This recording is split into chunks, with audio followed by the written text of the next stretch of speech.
Jovens e velhos santistas, na manhã deste sábado teve Campeonato Paulista Sub-20. O Santos foi enfrentar a União Suzano fora de casa, lá em Suzano, e venceu por 2-0 no jogo bem tranquilo, mas que foi transmitido pelo canal da Federação Paulista, né, um dos canais, o Futebol Paulista, e deu para a gente observar um pouco os meninos que estão chegando agora, né? Porque o Orlando Ribeiro colocou um time alternativo. Afinal de contas, tem jogo na quarta-feira pelo Campeonato Brasileiro e os principais jogadores do Sub-20 foram poupados para este jogo, porque o Santos até deu sorte, né, na rodada do Campeonato Brasileiro. Quem podia ter passado o Santos na tabela não passou, depois daquele empate bobo contra o Cuiabá no final da partida, 1-1, né? O Santos está em oitavo, última vaga para classificar para a próxima fase do Brasileiro, e contra o Atlético Goianiense precisa da vitória. Então o Orlando, como tem feito muito no Campeonato Paulista, tem colocado outros jogadores. E alguns deles foram os jovens, né? Que estavam aí esperando uma chance, esses que vieram já de fora, né, de outros países, e que estavam aguardando a janela abrir, a regularização dos contratos para poder atuar. Eu assisti essa partida e vou trazer os detalhes para vocês a partir de agora. Meus amigos, um grande abraço, de volta para mais um vídeo aqui do nosso canal 10. Em nome da Exatec Informática, na Senador Feijó 686, sala 1820, no Blue Office, o site é exatecinformatica.com.br, telefone 13 3020 1877. Conheça mais da Exatec também nas redes sociais. Eu aproveito e peço para você que chega agora aqui ao canal 10 para que se inscreva, ative as notificações, deixe o like, que também é importante. Se quiser, torne-se membro do canal, podendo também compartilhe os links dos nossos vídeos na sua rede social, no seu grupo de WhatsApp. Ajude o canal 10 a continuar crescendo. Antes de mais nada, deixar um recado aqui, até para pensar no futuro. A Umbro, que produz as camisas do Santos, ela continua produzindo.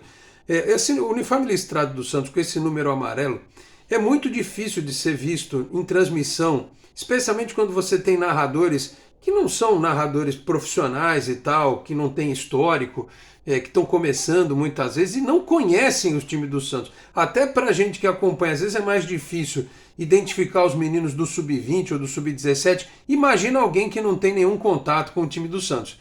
A despeito do fato do rapaz ter narrado o gol do Rodrigo César como gol do Riquelme, né? Porque aí também, né? Uma coisa é você olhar a escalação do time e olhar a escalação do outro. Ele gritou lá gol do Riquelme, que era o 10 do Suzano, né? E foi gol do Rodrigo César. Mas é muito difícil identificar. Tanto é que ele, se fosse pela narração do rapaz lá, o melhor jogador em campo teria sido o Lenin, o lateral direito, que ele chamou de Lenin, né? Porque ele conseguiu identificar, porque por causa do cabelo, porque era lateral direito, então ele falava o nome do Lenin assim, ao torto e à direito. Os outros jogadores, às vezes, ele não conseguia identificar, misturava o Rodrigo César com o Luca Meireles, porque realmente é difícil de enxergar os números nessa camisa, ainda mais com uma transmissão que é mais humilde, uma câmera só e tal, praticamente. O enquadramento ruim, o cinegrafista às vezes come bola e tal, perde o tempo da jogada. Então, assim, fica a dica para que o Santos, quando for pegar um adversário de branco, né, e for jogar fora, especialmente quando não é a Santos TV fazendo a narração, ou o jogo do Sport TV, que os caras são profissionais e tal, testar o tal do terceiro uniforme, né, que não se usa mais, um desses aí, o azul, por exemplo, e preparar esse uniforme para o Sub-20 jogar, para facilitar a vida de quem está narrando e de quem está assistindo, né? Enfim, é só uma dica que fica aqui para melhorar para todo mundo. Até porque imagina os pais dos meninos que estão jogando e que eventualmente não puderam estar no estádio, o filho dele tá pegando na bola, o cara tá chamando ele pelo outro nome, entendeu? Ou não fala o nome do menino. É um negócio meio complicado, tá? Então, assim, já que a gente tá numa era em que tudo é transmitido, vamos transmitir com qualidade e vamos ajudar quem transmite também. É importante que se fale isso. Bom, sobre o jogo, como eu disse, o narrador falou lá gol do Riquelme. Aliás, um outro parênteses aqui, né? Na Argentina tem muito Edson Pelé? Não, né? Será que tem Neymar na Argentina? Também não sei, né? Mas como o brasileiro adora pagar pau para argentino, né? Quanto Riquelme tem no futebol brasileiro? Tem até Messi agora, né? O Santos perdeu pro São Paulo o gol do Lionel Messi. Não sei se eu já falei isso aqui, acho que falei na live. É impressionante, né? Tem Riquelme à torta e à direito. E olha que o Riquelme foi um grande jogador, mas também não foi nada disso. Não foi nenhum jogador que parou o planeta a bola e tal. Mas o brasileiro achou bonito, né? Especialmente a torcida do Corinthians, por causa da história quando o Riquelme acabou com o Palmeiras na Libertadores. Então tem Riquelme, e aliás é engraçado que parece que todos esses moleques que receberam o nome de Riquelme, todos viraram jogadores de futebol. É impressionante, né? Mas enfim, tirando esse detalhe aí, né, que os brasileiros adoram imitar o argentino, mas o argentino não imita nada brasileiro. Aliás, o argentino, quando o assunto é futebol, imita outra coisa para provocar os atletas brasileiros. Mas enfim, né, fazer o quê? Sobre o jogo, campo ruim, né? Bola pulando muito, aliás, como é de praxe no Campeonato Paulista, nesses gramados do interior. Aí você tem duas alternativas: ou botar grama sintética, que às vezes pode trazer problema para o atleta, ou tem esses gramados horrorosos, como desse estádio lá, o Francisco Marques Figueira, em Suzano. E aí, por cima, o Santos fez 1-0, 5 minutos, né? A bola na área que o Rodrigo César fez de cabeça. E aí, com 1 minuto do segundo tempo, o Joanderson contra, o Rodrigo César colocou na área e o Joanderson contra fez o segundo gol para o Santos. O Suzano até teve uma chance de marcar um pênalti bobo feito pelo Lenin, né? Mas que o menino que bateu lá isolou, botou na lua e o Santos acabou administrando, né? Teve algumas outras oportunidades, o próprio Suzano chegou algumas vezes, mas foi um jogo absolutamente tranquilo para o Santos neste Campeonato Paulista. O Santos tem 7 pontos, líder da competição, né, do grupo, com 2 vitórias e 1 empate.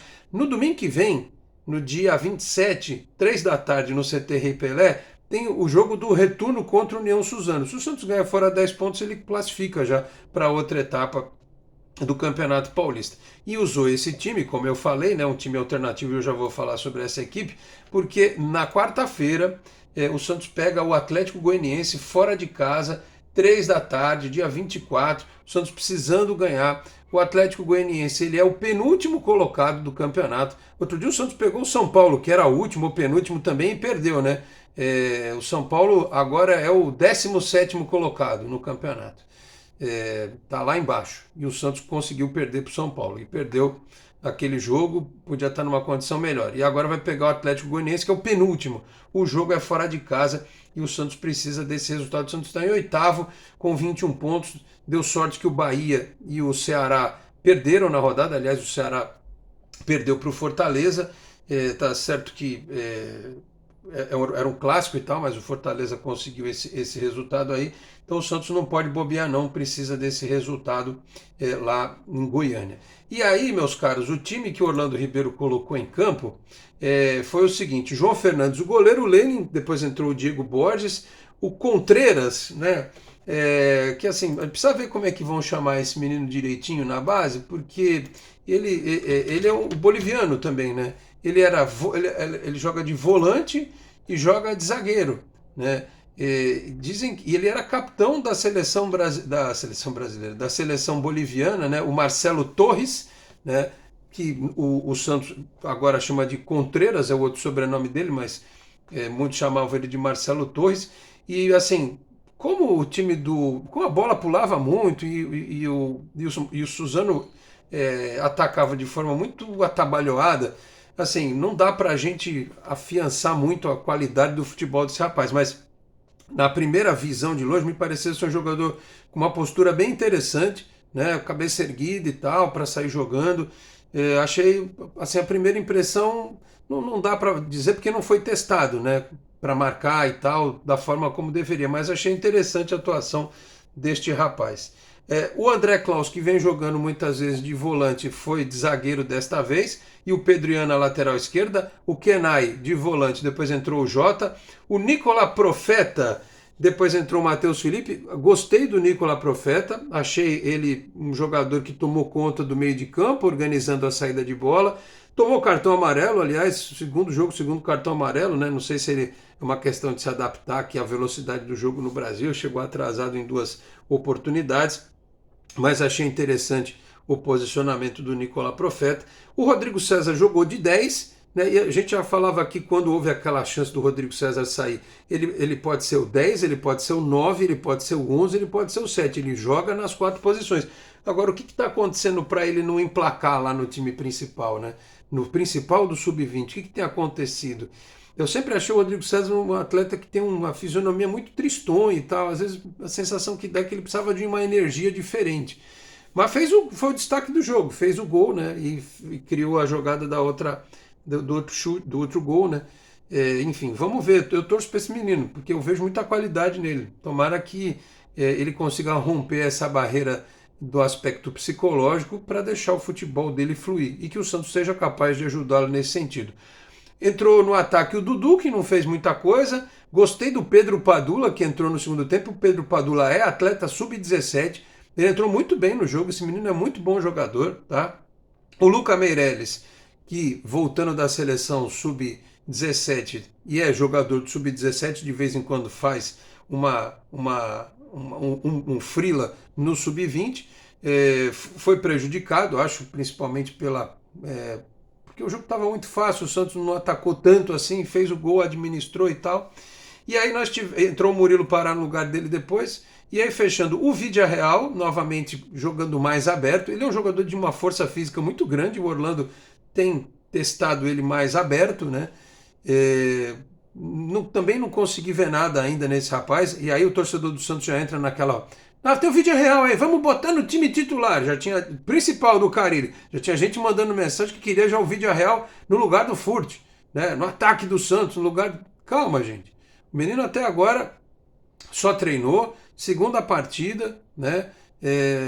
O Orlando começa a trabalhá-lo, vamos ver. E entrou depois o Fernando Nava, né? Que era um atleta que estava aí encostado também aguardando, ele que tinha passagem já pelo Atlético Paranaense, fez uma boa jogada na ponta, que eu me lembro que ele saiu driblando e tal, e deixou a bola escapulir e foi para a lateral.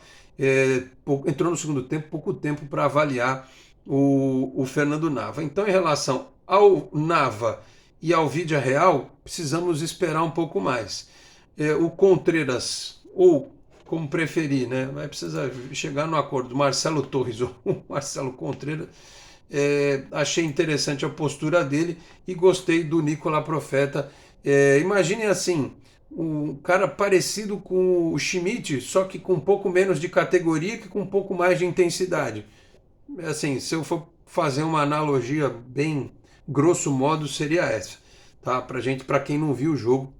Aliás, lá no Futebol Paulista está disponível, né? Até compartilhei o link aqui na comunidade do canal para quem quiser dar uma olhadinha, tá bom? Né? No que foi essa partida aí entre o Santos e o União Suzano, tá bom? Então era isso, vitória do Sub-20 neste sábado, com os estrangeiros começando a ter chances, com esse time Sub-20 sendo bastante reformulado, e aí para quarta-feira espera-se, né, um time diferente, aí vai estar lá o Enzo, o Matheus Xavier, provavelmente, o Ian, né, esses meninos que, se algum deles não for aproveitado na segunda-feira contra o Curitiba, numa dessas até o Miguelito desce para jogar, não sei, para jogar pelo Brasileiro Sub-20, vamos aguardar, né? Porque aí depois o Santos só tem jogo no domingo contra o CRB, fora de casa, né? Pela Série B. Então vamos ver qual vai ser o planejamento e o aproveitamento desses atletas nesta semana, com esse jogo importante do Brasileiro Sub-20, tá bom?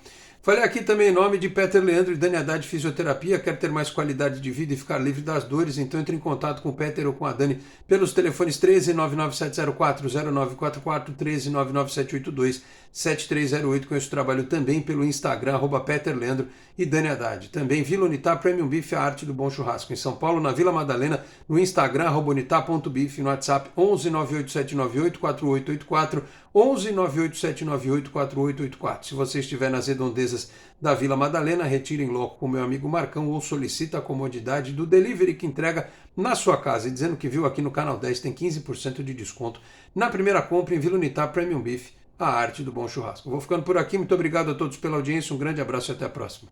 Tchau, pessoal.